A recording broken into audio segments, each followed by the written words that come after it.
Sekolah Menengah Kebangsaan Putrajaya Pising 11-2 atau SMKPP 11-2 ialah sebuah sekolah menengah bantuan kerajaan yang terletak di Pising 11 Putrajaya.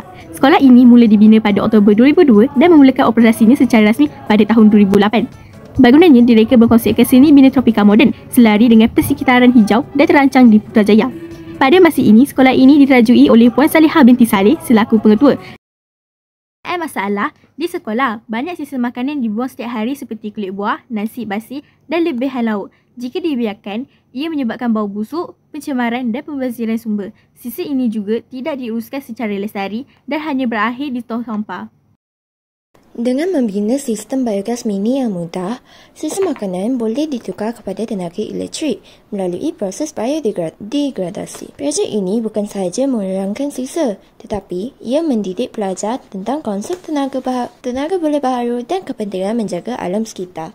Cara-cara membuat projek. Langkah pertama, sediakan bahan. Bekas plastik besar kedap udara, sisa makanan dari kantin, selang plastik atau pipa PVC, botol plastik besar, pita penebat, lampu LED kecil, sarung tangan dan cermin mata.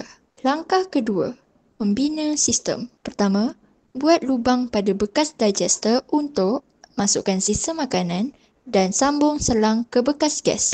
Kedua, campur sisa makanan dan sedikit air ke dalam bekas. Ketiga, tutup rapat dan pastikan udara tidak boleh keluar. Empat, sambungkan selang ke botol gas dan kemudian ke lampu LED.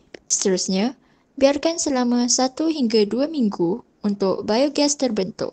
Dan akhir sekali, bila cukup gas, LED akan menyala apabila gas dibakar atau disambung ke sistem penjana kecil. Bahan dan anggaran harga.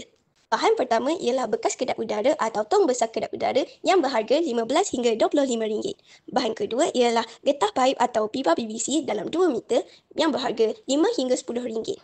Bahan ketiga pula ialah botol untuk gas yang berharga RM10 hingga RM20 ataupun boleh digunakan kitas semula.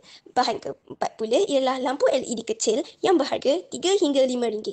Dan yang terakhir ialah pita penebat yang berharga RM3 hingga RM10. Jumlah anggaran keseluruhan bahan ialah RM31 hingga RM48.